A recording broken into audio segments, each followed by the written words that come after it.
अच्छा, तो last video में हमने ये देखा कि यहाँ देखें तो व्हेन एक्सचेंज रेट इंक्रीजेस, ठीक है, जब एक्सचेंज रेट इंक्रीज करता है यानी फॉरेन करेंसी जो है वो एक्सचेंज रेट इंक्रीज करने का मतलब होता है कि value of the price of the foreign currency increases, ठीक है। जब फॉरेन करेंसी महंगी होती है तो क्या हो जाता है, it's mean domestic currency devalue. So when exchange rate increases mean the price of foreign currency has increased. Okay, इसका इफेक्ट क्या निकलता है, जब डोमेस्टिक करेंसी डिवैल्यू होती है फॉरेन करेंसी अप्रिशिएट करती है और डोमेस्टिक करेंसी डिप्रिशिएट करती है, तो इसका इफेक्ट निकलता है कि इंपोर्ट्स महंगे हो जाते हैं, क्योंकि फॉरेन करेंसी महंगी हो गई, आपने फॉरेन ठीक है फॉरेन मुल्क से चीज़ें लेनी है तो वो महंगी हो जाएगी। तो इस वजह से जब आपकी प्राइस बढ़ती है तो इंपोर्ट्स डिक्रीज करती हैं, इसलिए यहाँ देखें और उल्टा भी इसका असर है। सो यहाँ देखें इधर, तो जब भी यहाँ देख लें, यहाँ एक्सचेंज रेट अगर हाई होगा ना तो आपके यहाँ पर क्या होंगे, यहाँ पर डिमांड कम होगी। जब एक्सचेंज रेट और कम हो जाएगा तो डिमांड और बढ़ जाएगी, क्योंकि या उल्टा कर लें, exchange rate let suppose pi not से अगर पाई 1 हो जाता है, एक्सचेंज रेट बढ़ गया तो डिमांड फॉरेन जो होगी फॉरेन एक्सचेंज की डिमांड जो है वो कम हो जाएगी, ठीक है। इसी तरह यहाँ देख लें इधर,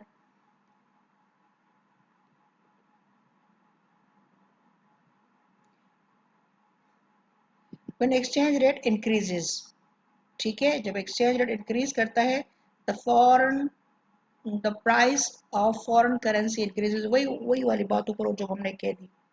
एंड द प्राइस, ये प्राइस लिखा है, ठीक है, यहाँ प्राइस है।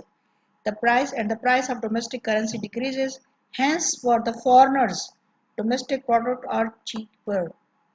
फॉर द फॉरेनर के लिए क्या हो जाता है, जो फॉरेनर हैं उनके लिए हमारे मुल्क में, ठीक है, फॉरेनर्स के लिए यहाँ पर डोमेस्टिक जो हमारी प्रोडक्ट होती हैं वो क्या हो जाती हैं, सस्ती हो जाती हैं।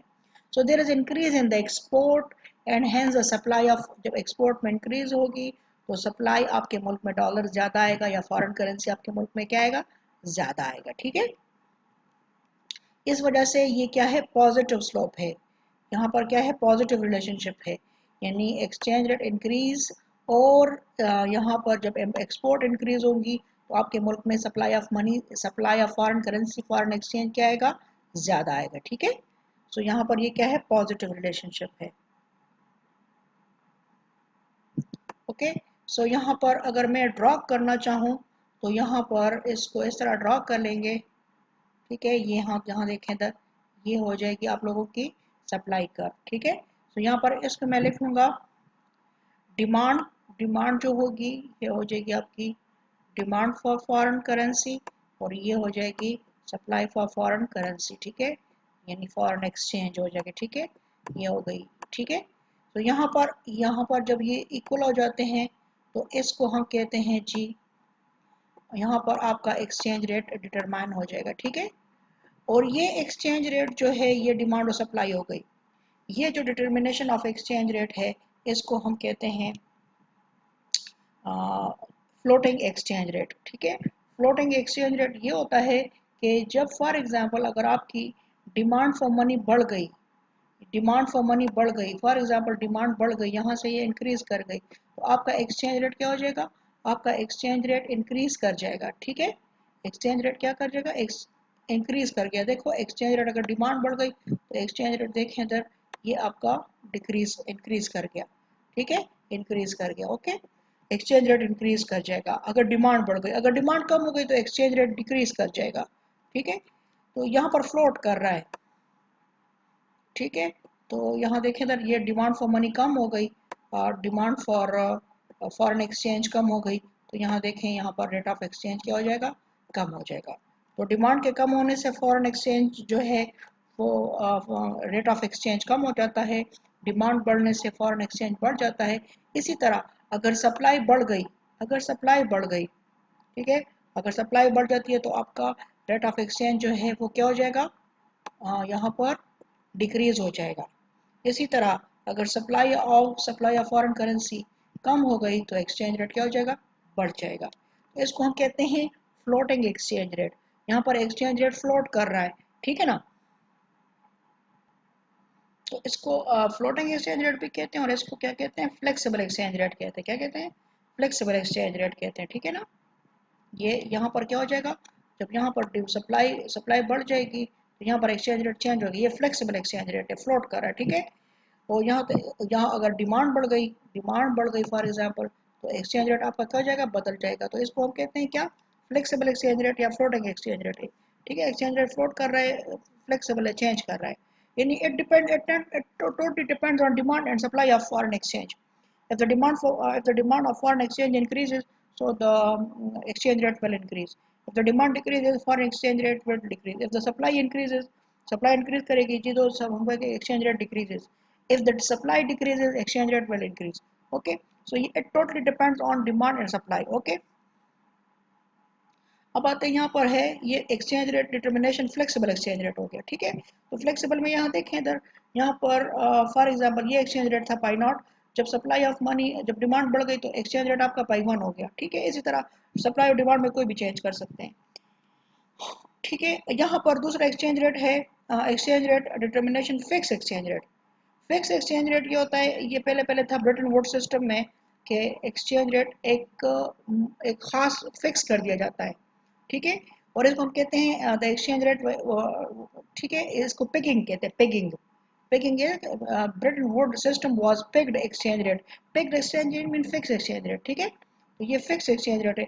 तो फिक्स एक्सचेंज रेट में क्या होता है, इसमें यहाँ पर फॉर एग्जांपल यहाँ पर मैंने डिमांड, यहाँ पर सप्लाई इंक्रीज हो गई, अब सप्लाई इंक्रीज, एक्सचेंज रेट चाहिए कि यहाँ कम हो जाए, ठीक है। एक्सचेंज रेट क्या क्या होना चाहिए, चाहिए कि ये यहाँ यहाँ आ जाए, कम हो जाए। लेकिन फिक्स एक्सचेंज रेट में ये होगा कि जी नहीं, एक्सचेंज रेट क्या होगा, यहाँ पर चेंज नहीं करेगा, होगा तो यहाँ पर ये आपकी एक्सचेंज रेट वही होगा, पाई नॉट होगा, ठीक है। और यहाँ पर डिमांड और सप्लाई में डिफरेंस आएगा, क्या आएगा, ये डिफरेंस होगा, ठीक है। यहाँ पर डिमांड कितनी है, डिमांड जो है वो आपकी इस एक्सचेंज रेट पे पाई नॉट पे ये डिमांड है, और सप्लाई जी इतनी है, ठीक है। तो ये डिफरेंस आएगा, ठीक है। तो ये एक्सचेंज रेट जो है इसको हम कहते हैं फिक्स एक्सचेंज रेट। ये वो डिमांड और सप्लाई पर डिपेंड नहीं करता, बस जो गवर्नमेंट डिसाइड कर दे, ठीक है, या सेंट्रल बैंक डिसाइड कर दे, सेंट्रल बैंक जो डिसाइड कर दे कि जी ये एक्सचेंज रेट होगा, उसको हम कहते हैं फिक्स एक्सचेंज रेट। ओके, यहाँ देख लें, फिगर में आ जाए, यहाँ पिकिंग एक्सचेंज रेट यहाँ देख लें इधर। फॉर एग्जांपल यहाँ पर ये एक्सचेंज रेट यहाँ पर मुकर्रर, डिमांड सप्लाई यहाँ पर मुकर्रर होता है, लेकिन गवर्नमेंट ने यहाँ पर मुकर्रर किया है। तो यहाँ पर डिमांड वन पे मुकर्रर किया है, ठीक है। $1 या 1 euro is equal to $1, 1 euro is equal to, या 1 का मतलब है 1 यूरो इज इक्वल टू $1। और यहाँ पर ये क्या है 1.25, यानी mean 1 euro is equal to $1.25, ठीक है।